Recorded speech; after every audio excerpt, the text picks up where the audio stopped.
Coming from Reuters, short sellers notch $15.5 billion profit as SpaceX shares slide. My golly, my golly, my golly. The SpaceX shares just keep falling and falling and falling and falling. As everybody knows, you should never bet against Elon Musk unless it's a good time to bet against Elon Musk. I do think that's one of the interesting things with Tesla, right? There is the mythology, there is the narrative of Tesla, of where all short sellers lose money. If you short Tesla, you lose money. And then you find out there's a lot of short sellers out there that have made a crap ton of money off of Tesla, but they just simply don't get talked about, right? Because Tesla shares go up, and then you will see massive declines in Tesla shares, and then they go up, and then there's massive declines, right? One of the things that Elon Musk is able to do with his reality distortion field is he gets you to focus on the ups, and then somehow gets you to utterly ignore his abject failures. Don't look at the Cybertruck. Don't look at the Roadster. Don't ask what is actually going on with the semi-truck program. Don't be the type of person to bring up that the cyber taxis, the robo taxis, don't seem like they're doing as good as we were told they were going to do. Ignore all of that and focus on the things that Elon Musk wants you to focus on. And so I just think this is an interesting story. Because I've gotten some pushback from some of the viewers, and they said, Eli, I thought you weren't going to do any more videos about SpaceX value until shares went below $110 a share. And I wasn't. Look, I've been looking at the stock price all day. Oh my God, I was salivating. It got down to $10.83 a share, and then it went back up again to like $115 a share. But anyways, that's back up. So I'm not talking about the stock price here. I'm talking about the other things going on around the stock price, because I think these things are important to look at, especially in the modern world of technology, especially as everything goes boom, right? Our economy is a crap show.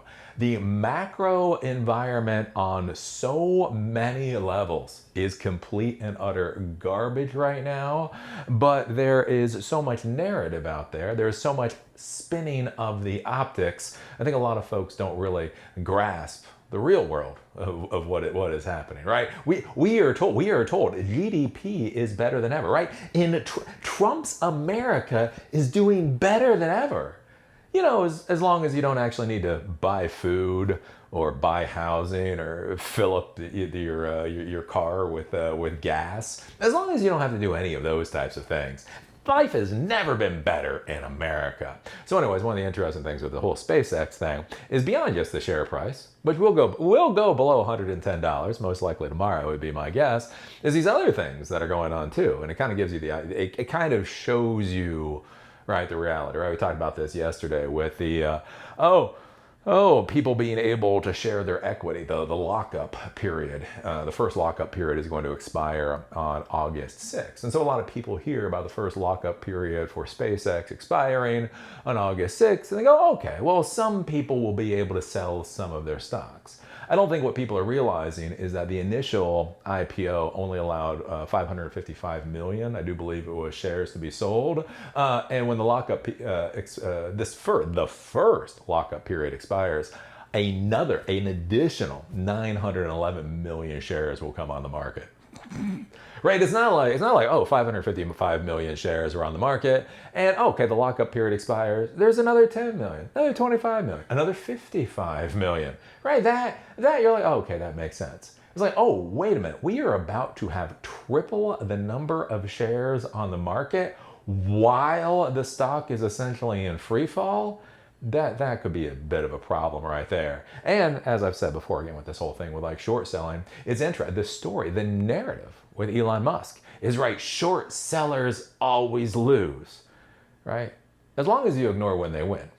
If you ignore every time they win, they always lose. Isn't that the great way of telling a story? So with SpaceX right now, with the shares sliding, with the shares sliding, it does look like short sellers are making money. So do remember the high was at $225 million a share. That was the high 3 weeks ago, 4 weeks ago. Again, now down to $110 a share as of today. Literally has now gone down by about 50% from their all-time highs. And so the shorters are doing good. Short sellers targeting SpaceX shares are sitting on an estimated $15.5 billion in paper profit since the rocket's two AI firms mid-June IPO, as its stock slipped below the IPO price, according to data through Tuesday from analytics firm Ortex Technologies. Quote, there is no sign of short sellers taking profits on SpaceX, Ortex co-founder Peter Hillensberg said. Quote, if anything, they are leaning in harder. And so that's one of the interesting things too, is so when you're short selling, right, you can sell when you want to sell. So basically when you short sell, you take the gain from where the low is to where it was basically when you purchased it. So if it drops, let's say you purchased when it was at $200, you sell when it's $110, that means you make $90 a share, right? So one of the things with short sellers is the whole question of when do you sell, because you do have to sell. One, there's generally an expiration on these short selling contracts, and two, you do have to be careful if the stock pops up again, right? The stock could go up and then you lose money. And so one of the whole questions is when are you going to sell out of your short position, as it's called. So one of the curious things here is with the short sellers, they're in it to win it. They are in it to keep this thing going. And one of the fascinating things to think about this is one of the concerns could be theoretically, but Eli, what about a short squeeze, right? So that's what happened with GameStop. I guess it was a couple of years ago now, right? There are a lot of short sellers out there, so they're shorting the stock. The thing is, when you short a stock, you actually also have to be able to buy the stock. And so there wasn't enough outstanding shares available for all the short sellers to be able to buy the stock when they needed to. And so what there was called was a short squeeze, where these investors, basically these Redditors, went in, bought up GameStop stock, and refused to sell it to the short sellers. The short sellers needed to get their hands on the stock in order to be able to clear their books, and that's one of the things that drove the value of GameStop through the absolute roof. Basically, you had people that had to be able to purchase the stock. The longer they weren't able to purchase the stock, the higher the value of the stock went up, and so basically you just had a lot of people sitting on the stock waiting for it to go up, and that's what we call a short squeeze. So one of the things that the arguments could be here is, look, Elon Musk has a lot of fanboys. Elon Musk has a lot of people that really believe in whatever the hell it is he's trying to do in the modern world. So what about these short sellers worried about a short squeeze? Well, that's where the August 6th lockup period comes into play, right? That is 911 million shares that are going to go out in the open market. We are going to triple the amount of shares that are available. So imagine the GameStop scenario, right? The GameStop scenario, imagine if they try to do a short squeeze, and then 2 weeks after they decide to do a short squeeze, triple the number of GameStop stocks were then available, right? It basically, the short squeeze falls apart at that point in time. And so I think that's one of the interesting things with this too, is that there are going to be so many shares available on the open market. Even if somebody tried to do a short squeeze, like the short contracts would have to expire really quick. They'd have to expire before August 6th, and you'd have to be really tactical about doing it. And I just don't think that's going to work out too well. So yeah, it looks like the short sellers are going after SpaceX. If we come down here, about 360 million SpaceX shares, about 56% of the free float were out on loan, Ortex data showed through Tuesday. And so that's the other thing too, is with these shares being out on loan, generally means they're out on loan for these short sales. There could be other reasons for it, but generally it's for the short sales. So it looks like 56% of the stocks are tied up on short sales.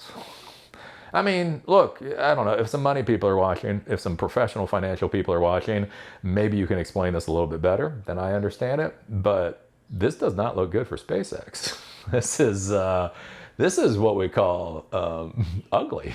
I think the technical term for this might in fact be ugly.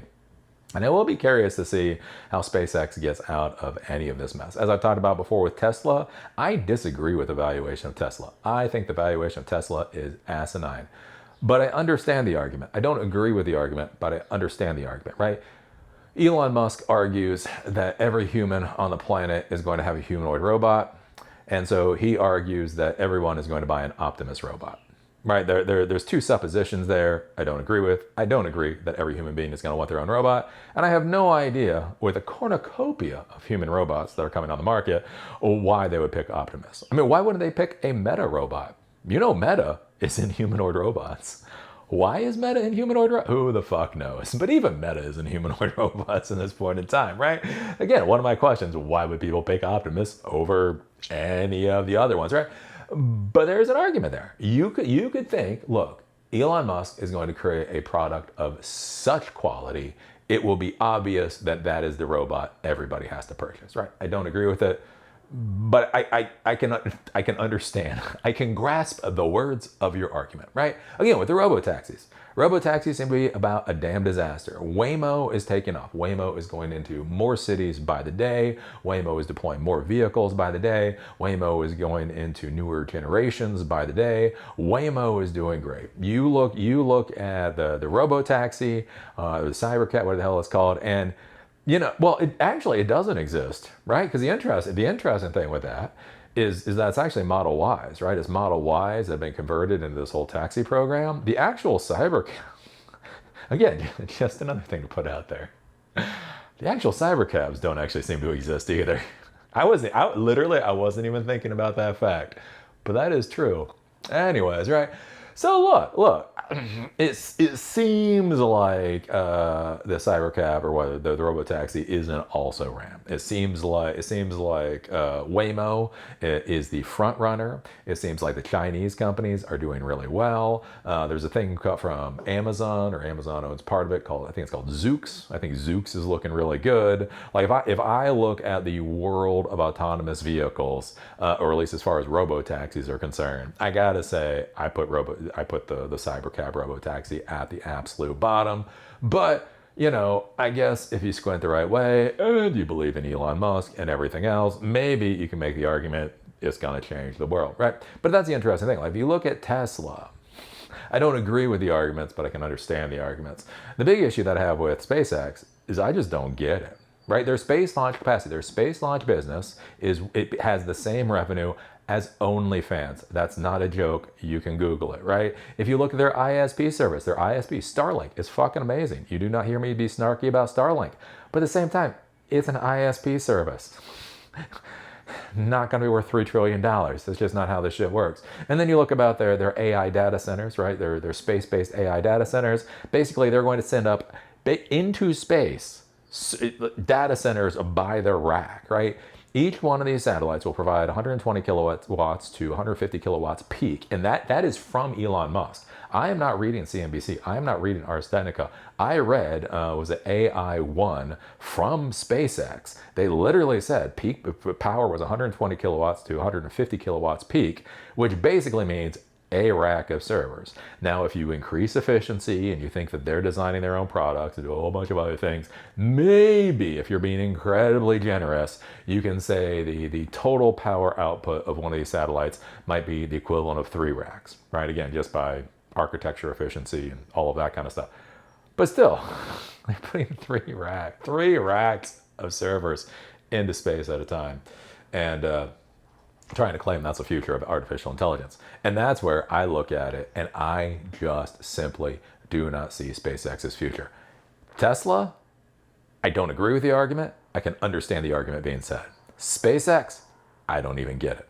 Which becomes the interesting question of now it does seem like there's going to be more and more push to get SpaceX to merge with Tesla.